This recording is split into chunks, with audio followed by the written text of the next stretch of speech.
Welcome back. आपका स्वागत है मेरे दोस्तों। तो आज हम बात करने वाले हैं इस वीडियो में मगध का उत्कर्ष। ठीक है, तो पहले का अगर आप वीडियो नहीं देखे हैं जिसमें मैंने जैन धर्म और बौद्ध धर्म जो पढ़ाया था, जो नास्तिक संप्रदाय से पढ़ना था। किससे? नास्तिक संप्रदाय से। नास्तिक संप्रदाय वैसा संप्रदाय होता था जो देवता में विश्वास न कर कर मान्यताओं में विश्वास करते थे। जैसे जैन धर्म और बौद्ध धर्म ये नास्तिक संप्रदाय में आता है। ये भी क्वेश्चन पूछ लिए जाते हैं कि जैन धर्म कौन सा संप्रदाय से है या बौद्ध धर्म कौन सा संप्रदाय से है, तो ये नास्तिक संप्रदाय से है। ठीक है, तो ये भी हमेशा क्वेश्चन पूछ लिए जाते हैं। तो थोड़ा सा हम पढ़ेंगे मगध का उत्कर्ष, और मगध के उत्कर्ष में ये भी देखेंगे कि आखिर एग्जाम में कैसे क्वेश्चन पूछे जाते हैं। तो ये किन के लिए है?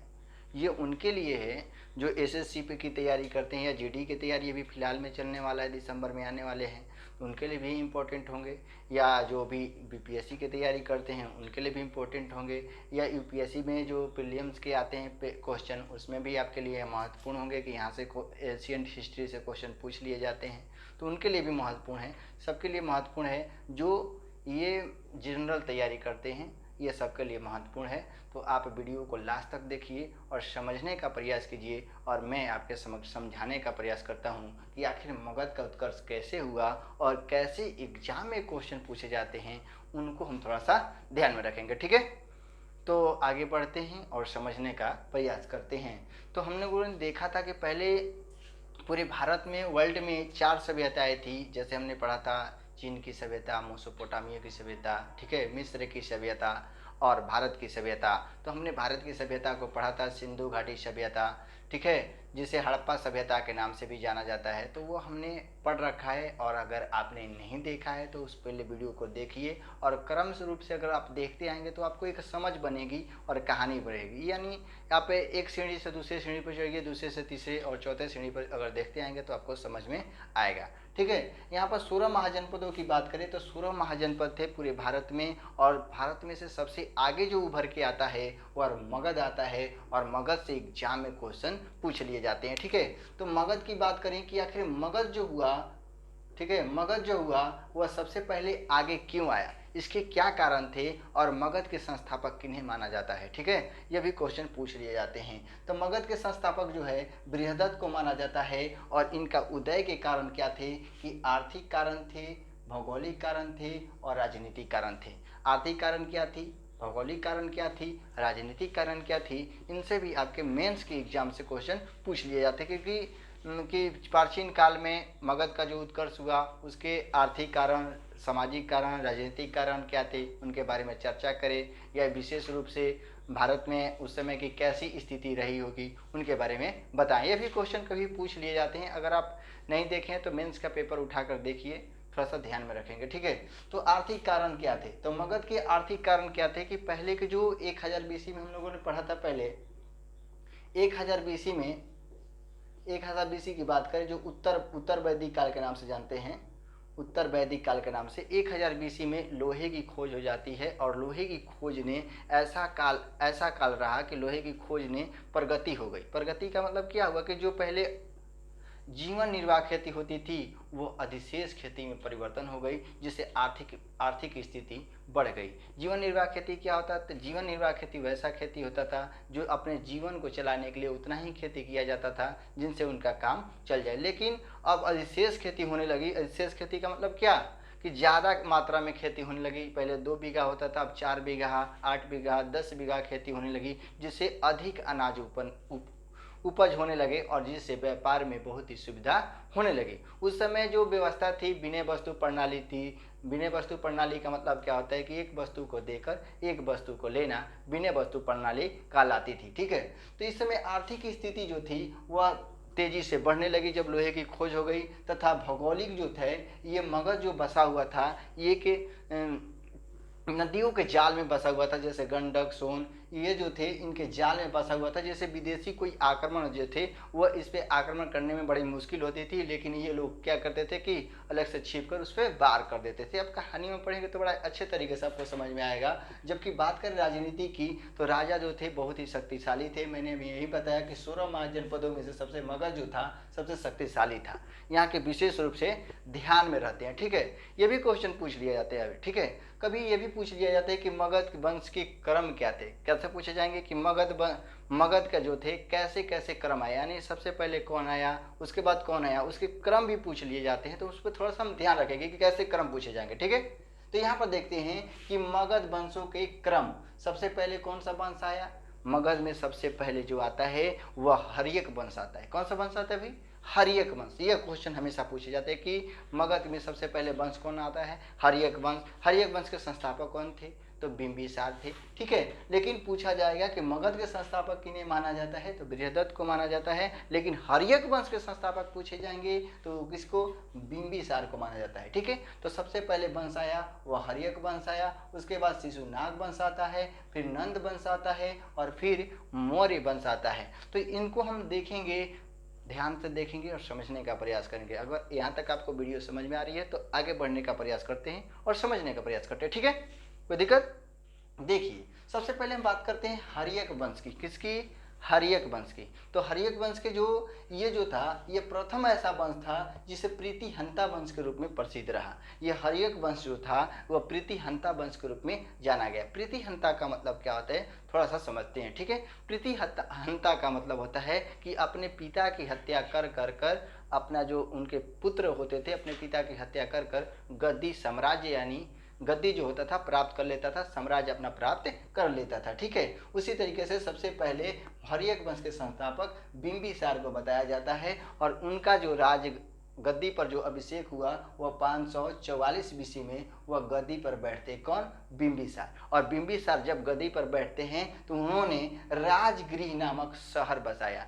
राजगृह यानी राजगृह जो है उन्होंने शहर बसाया और उसी को अपनी राजधानी बना ली। यह भी क्वेश्चन पूछा जाता है कि राजगृह किसने बसाया था भाई, तो वह बसाया था बिंबिसार ने। उन्होंने बिंबिसार के समय राजधानी कौन सी थी, तो वो भी राजगृह थी। इनसे छोटे छोटे क्वेश्चन पूछ लिए जाते हैं। यहाँ तक आपको समझ में आ रही है, कोई दिक्कत नहीं ना।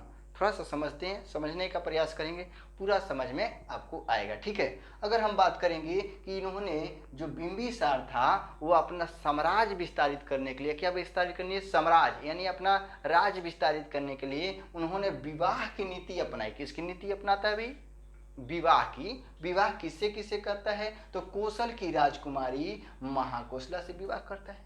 पहला नंबर कौशल की राजकुमारी जो थी महाकोशला, उससे विवाह करता है, ठीक है। उसके बाद जो है वह वैशाली की राजकुमारी जो चेटक की पुत्री थी वह चेलना से विवाह करता है। कौन, ये करता है बिंबिसार। बिंबिसार अपना साम्राज्य विस्तारित करने के लिए विवाह की नीति अपनाता है।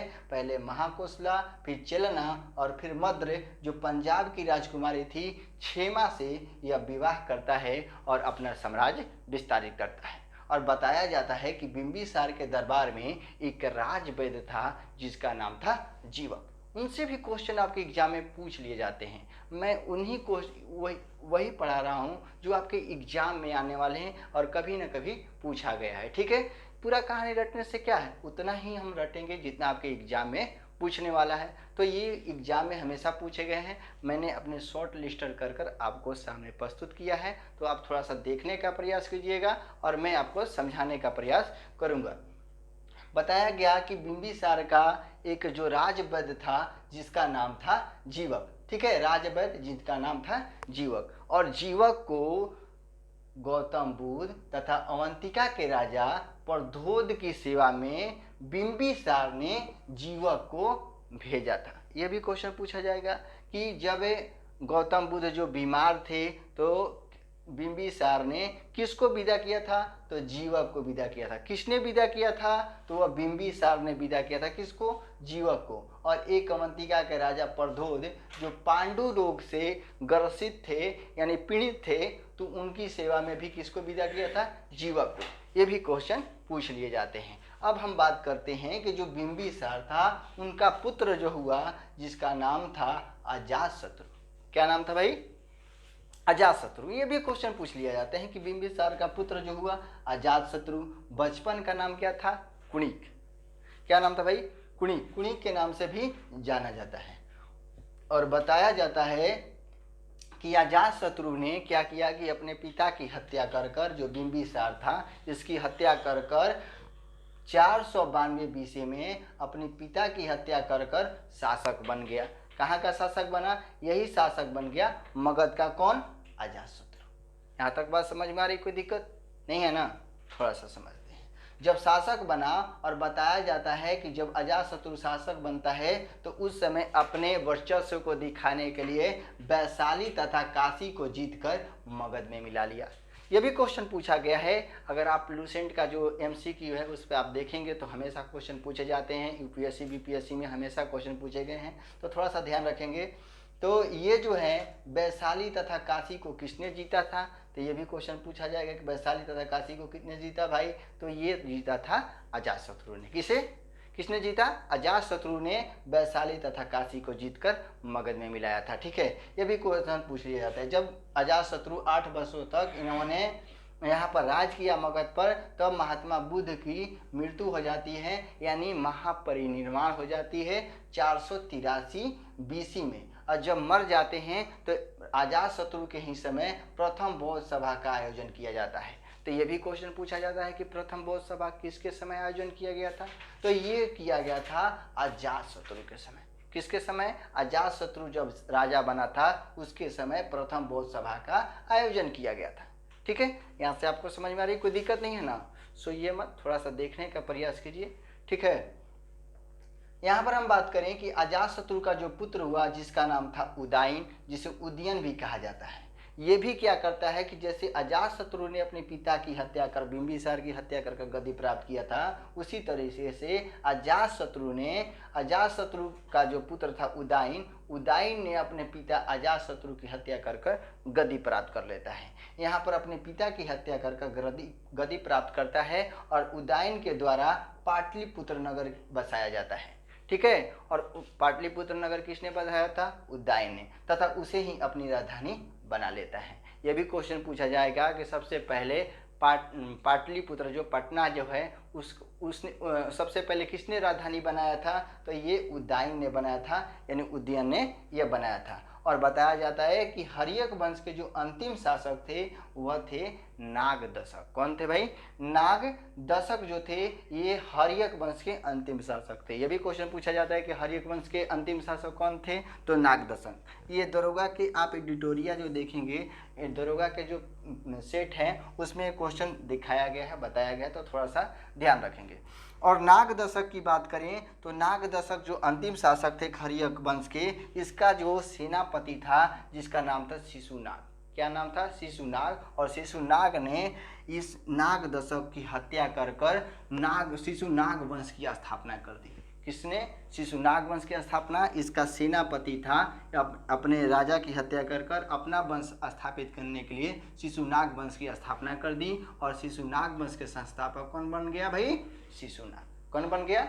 शिशुनाग। इससे भी क्वेश्चन पूछ लिए जाते हैं। जब शिशुनाग जब अपना राजा बना, मगध का शासक बना, तो उन्होंने पाटलिपुत्र जो राजधानी थी उसने अपनी राजधानी वैशाली बना ली।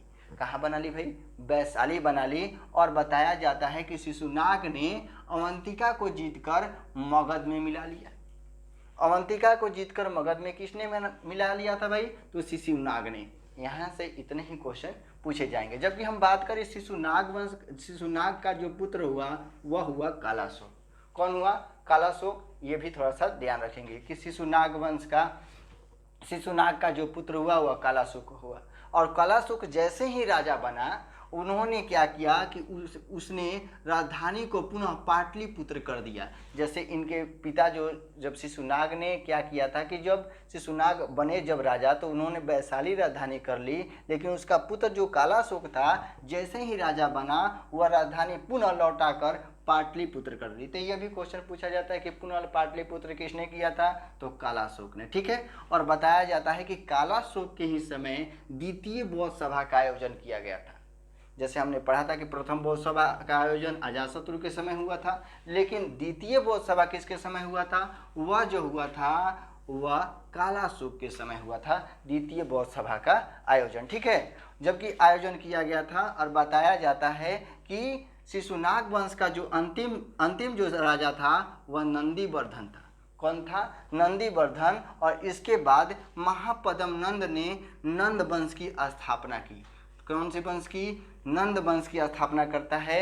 यानी जो नंदी वर्धन था, ये महापद्म नंद जो थे सेनापति थे और इनकी हत्या कर कर अपना वंश स्थापित करते हैं नंद वंश। कौन से वंश? नंद वंश। नंद वंश की बात करें तो नंद वंश में 9 उत्तराधिकार आते हैं, तब जाकर नंद वंश समाप्त होता है। नंद वंश में कैसे क्वेश्चन पूछे जाते हैं एग्जाम में, थोड़ा सा ध्यान में रखते हैं और समझने का प्रयास करते हैं।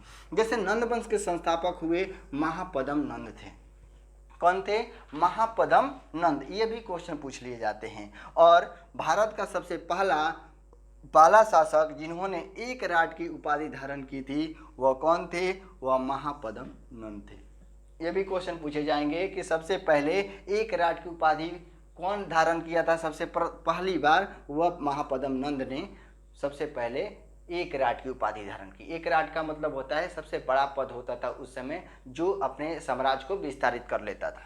उसके बाद बताया जाता है कि उसने कलिंग को जीतकर, ठीक है, कलिंग पर आक्रमण किया और कलिंग से जीतकर जिनसेन की मूर्ति लेकर मगध आया। कहाँ आया? मगध। किसने लाया था? तो ये जो देखिए महापद्म नंद ने कलिंग जो है वह उड़ीसा में पड़ता है, वहाँ जाकर वहाँ जिनसेन यह मूर्ति है जैन धर्म से संबंधित है। कौन से धर्म से? जैन धर्म से संबंधित है। इस धर्म के जो मूर्ति थी जिनसेन की, इसकी मूर्ति पर आक्रमण कर कर वहाँ से मतलब छीन कर मगध में लाया और अपना रख लिया। ये जो अभिलेख मिलता है, ये हाथी गुफा अभिलेख से यह प्रमाण मिलता है कि इन्होंने यह कार्य किया था। ठीक है। और बताया जाता है कि महापद्म नंद ने नहर भी खुदवाए। ये प्रमाण, सारी प्रमाण जो है वह हाथी गुफा अभिलेख से मिलता है। और उस समय यह सारा जो कार्य किया था वह खारवेल जो था कलिंग का राजा था।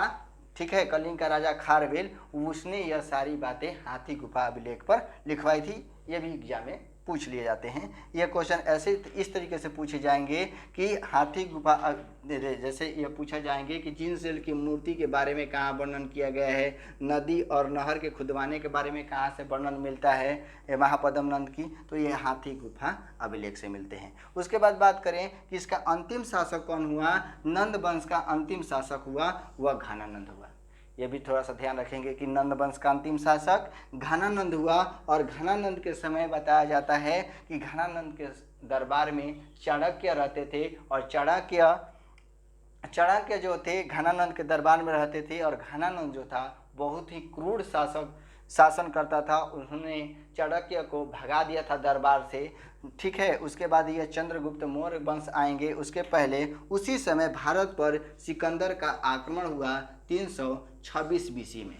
उसी समय जब ये घनानंद का शासक चल रहा था बिहार के क्षेत्र में, उसी समय हमारे